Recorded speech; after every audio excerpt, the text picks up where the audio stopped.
Hello बच्चों, कैसे हैं। ये वाला वीडियो मेरे ख्याल से बिहार बोर्ड के लिए स्पेशल है।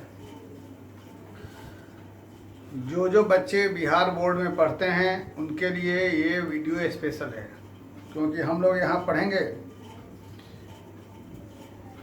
फर्स्ट प्रिंसिपल से डिफरेंशिएशन। जो हम लोग 11th में पढ़े थे,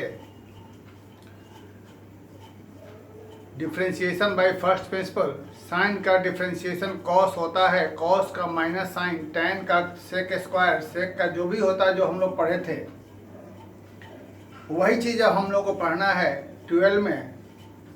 ओनली एंड ओनली 6 क्वेश्चन।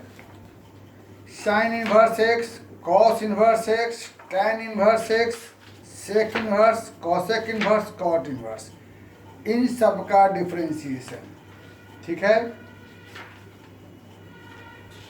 तो हमें इसे देखना है। तो फिलहाल हम एक साइन और टेन बता देते हैं या एक सेक बता देते हैं, ठीक है ना। साइन टेन और सेक बता देते हैं, बाकी इसके बाद आप लोग अपना कर लेंगे। ठीक है, साइन टेन बताते हैं, सेक उसी तरह से कर देंगे। आप देखिए, कहेगा क्वेश्चन y बराबर sine inverse x, find dy by D x by first principle. ये बोलेगा, आता है कभी कभी बोर्ड में। तो ये सब लोग जानते हैं, y बराबर एफ एक्स पहला स्टेप दिया रहेगा। अगर x में थोड़ा चेंज होगा डेल्टा x, तो y में थोड़ा चेंज होगा डेल्टा y। जो चेंज इन y यानी delta y equal to y उधर चला जाएगा, y की जगह एफ एक्स दोनों तरफ डेल्टा x से डिवाइड करेंगे और लिमिट लगा देंगे। तो this is called dy by D x. और यही चीज़ एक बार और हम बताएंगे, डिफरेंशिएबिलिटी। यहीं के बाद होगा डिफरेंशिएबिलिटी।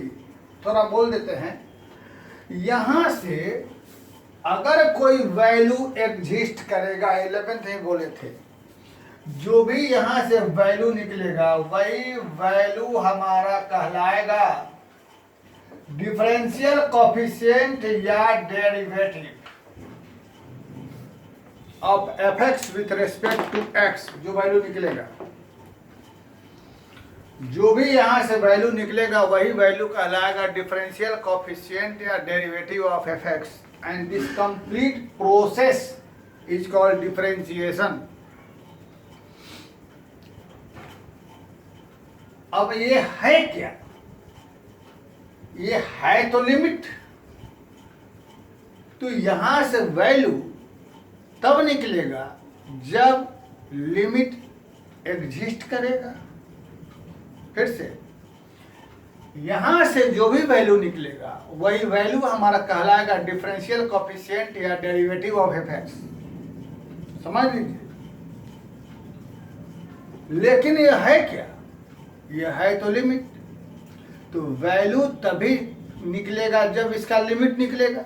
और हम लोग पढ़ चुके हैं, किसी भी फंक्शन का लिमिट तब निकलता है जब उसका लिमिट एग्जिस्ट करता है। इसका लिमिट तब निकलेगा जब इसका लिमिट एग्जिस्ट करेगा। और जब लिमिट एग्जिस्ट कब करेगा? जब लेफ्ट हैंड लिमिट बराबर राइट हैंड लिमिट रहेगा। ये 11th में पढ़े थे, इसी का अब 12 में पार्ट है।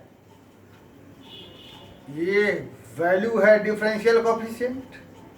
यहां से जब वैल्यू निकलेगा तब हम कहेंगे कि हमारा फंक्शन डिफरेंशिएबल है। यहाँ से जब वैल्यू निकलेगा तब हम कहेंगे फंक्शन डिफरेंशिएबल है। और वैल्यू कब निकलेगा? जब लेफ्ट हैंड डेरिवेटिव बराबर राइट हैंड डेरिवेटिव। इसी को हम लोग पढ़ेंगे डिफरेंशिएबिलिटी नामक टॉपिक में, जो कि बहुत कॉम्प्लिकेटेड टॉपिक है। मेरे नज़रिए से 12 में उससे ज़्यादा कॉम्प्लिकेटेड टॉपिक एक है तो प्रोबेबिलिटी, और कोई नहीं है। डिफरेंशिएबिलिटी वो जब पढ़ेंगे तब। फिलहाल इसको अभी अगर हम x प्लस डेल्टा x लिखते हैं तो ध्यान दीजिए, जो y में जो भी हम लोग वहां देख रहे हैं पहले पढ़ चुके हैं, x में चेंज हुआ डेल्टा x है ना, तो y में चेंज होगा डेल्टा y, तो यह डेल्टा y बराबर हमारे पास यह हो जाएगा। y की जगह हम लिख देंगे क्या चीज,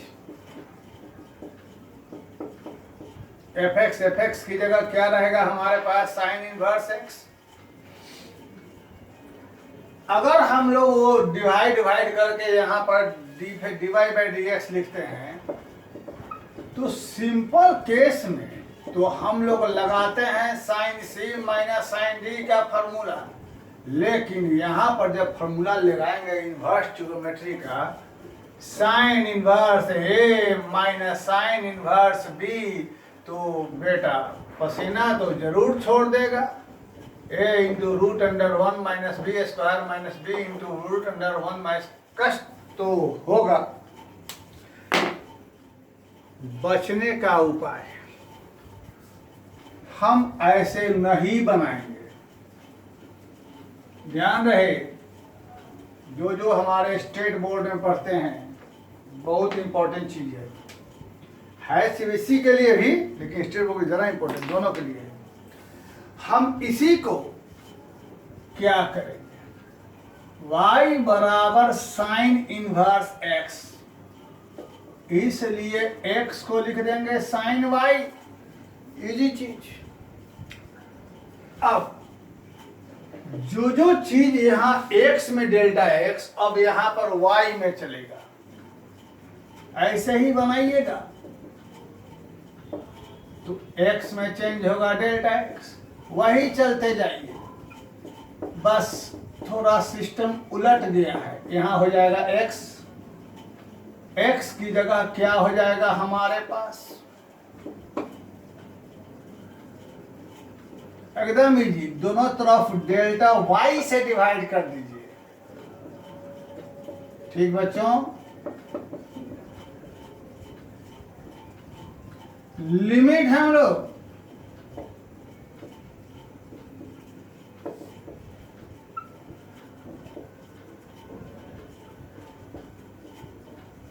दोनों तरफ लगा देते हैं। ये हमारा था dy बाई dx, लेकिन यह हमारा हो जाएगा dx बाई dy।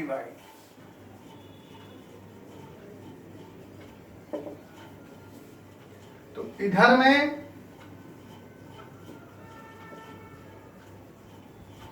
ये सबसे आसान हो गया, यहां पर ट्रिग्नोमेट्री का sine c minus sine d लगा दीजिए।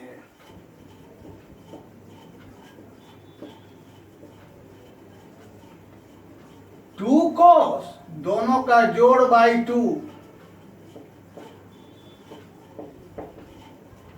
माइनस बाई 2, तो यहाँ डेल्टा y बाई 2 हो जाएगा, c माइनस डी। अब लिमिट का फॉर्मूला लगाने के 2 से गुना भाग कर देंगे तो यहाँ से वैल्यू क्या हो जाएगा 1, डेल्टा y क्या हो जाएगा 0, 2 से 2 हमारे पास करके क्या हो जाएगा। तो इस तरीके से dx बाई dy हमारा 2y बाई 2, यानी क्या बचेगा cos y। लेकिन हमें तो निकालना है dy बाई dx, तो इसको उलट देंगे तो 1 बाई क्या हो जाएगा। लेकिन क्वेश्चन जिस रूप में रहता है आंसर भी इसी रूप में रहना चाहिए। क्वेश्चन हमारा x के टर्म में है तो आंसर भी x के टर्म में रहना चाहिए। तो हमने देखा है साइन y बराबर x है, इसलिए cos y को लिख देंगे 1 माइनस साइन स्क्वायर y और साइन y की जगह x। तो ये हमारा आ गया रिजल्ट 1 बटा में under root 1 minus x square, sine y की जगह x, तो y की जगह साइन इनवर्स। तो इस तरीके से इसका हमको मालूम ही है कि साइन इनवर्स का डिफरेंशिएशन ये होता है। देखो फिर से बोल दे रहे हैं, सबसे पहले हम लोग बदल दिए फंक्शन को, उसके बाद बढ़ते चले यहाँ तक आ गए। ये हमारा होता डी बाई डी एक्स, लेकिन तब जब डेल्टा वाई ऊपर आता, लेकिन ऊपर में डेल्टा एक्स है तो क्या हो गया d x by d y. यहाँ के बाद sine C minus sine D, 2 cos C plus D by 2 into sine C minus D, तो y cancel delta y by 2।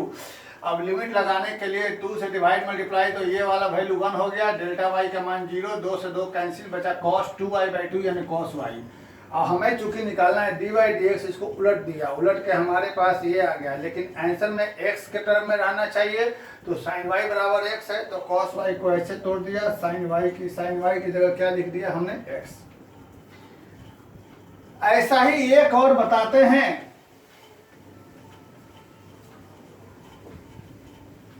जब हम लोग y बराबर tan इनवर्स लेते हैं और बाकी बनाइएगा, 6 क्वेश्चन है, sine inverse, tan inverse, cot inverse, sec inverse, cosec inverse. तो चूंकि y बराबर हो जाएगा tan इनवर्स x, इसलिए x बराबर क्या हो जाएगा tan y। वही प्रक्रिया अपनाते हैं, x plus delta x tan हो जाएगा y प्लस, तो यहाँ से डेल्टा x बराबर tan में y plus delta y minus x की जगह tan y है ना, tan y plus delta y minus x की जगह tan y, दोनों तरफ डिवाइड कर दिया डेल्टा y से, तो क्या हमारे पास हो गया limit delta y goes to 0 both side. ठीक है, यहाँ बच गया tan y plus delta y minus tan y by delta y। आगे बच्चों ये हमारा हो गया dx बाई dy, पुराने नॉलेज से इधर में ऐसे ही रख दिया, अभी बाद में बढ़ेंगे, tan y plus delta y minus tan y by, इसको मिटा देते हैं। यहां से हम लोग या तो साइन बाई कॉस में तोड़ करके उसको एलसीएम लेंगे, नहीं तो 11th में हमारा ट्रिगोमेट्री क्लास चल रहा है, उसको पढ़ना शुरू कर देंगे। एक फॉर्मूला मेरे पास है tan a minus tan b sine a minus b by cos a into cos b, 11th का फॉर्मूला है ट्रिगोमेट्री का। तो बेटा ये रहा a, यह रहा b, लिमिट सोचो cos sine a y plus delta y minus b by cos a into b और होल का बाई डेल्टा वाई, ये कैंसिल। अब हमें तो लग रहा है कि यहां से तुम लोगों का मिशन पूरा हो गया। साइन डेल्टा वाई बाई यह डेल्टा वाई इंटू कॉस में y plus delta y into cos y, इसका वैल्यू 1 और डेल्टा वाई का 0, तो बचा हमारे पास dx by d y cos y cos square y, cos y into cos y. लेकिन चूंकि dy बाई डी एक्स लाना है, इसलिए हम लोग यहाँ से dy बाई डी एक्स लिख देंगे, तो यह ऊपर जाके क्या हो जाएगा sec square y, sorry cos square y ऊपर चल गया। अब कॉस स्क्वायर हो गया, लेकिन सवाल यह है कि हमको तो x में लाना है, तो x में tan y है, तो कॉस स्क्वायर को 1 बाई किस में लिख देंगे और सेक स्क्वायर y को हम लोग किस में बदल देंगे 1 प्लस, और tan y की जगह क्या लिख देंगे x। तो इस तरीके से हमारा यह क्या हो गया, देख लो हमारे पास dx बाई dy ये आ गया, बहुत सिंपल है, लेकिन हमें निकालना है dy बाई dx, उलट दिया, ऊपर चला गया cos स्क्वायर बाई, लेकिन हमको लाना है x में, है ना, तो x में tan y बराबर x है, तो cos को लिखा 1 by sec square by, sec square को tan में चेंज किया, tan की जगह x लिखा, ये आ गया। अब इसी तरीके से जो जो वैरायटी था वो बता दिए, आप लोगों को अपने से बनाना है। और सैटरडे की शाम तक, सॉरी फ्राइडे की शाम तक जितने क्वेश्चन पूछने हैं पूछ लिए। आप लोग बहुत लेट से देखते हैं, अच्छे तरीके से देखें, पूरा वीडियो देखें, बाकी जो हर बार बोलते हैं वो बोल दिए, समझ लीजिएगा अपने से, ठीक है। Thank you very much.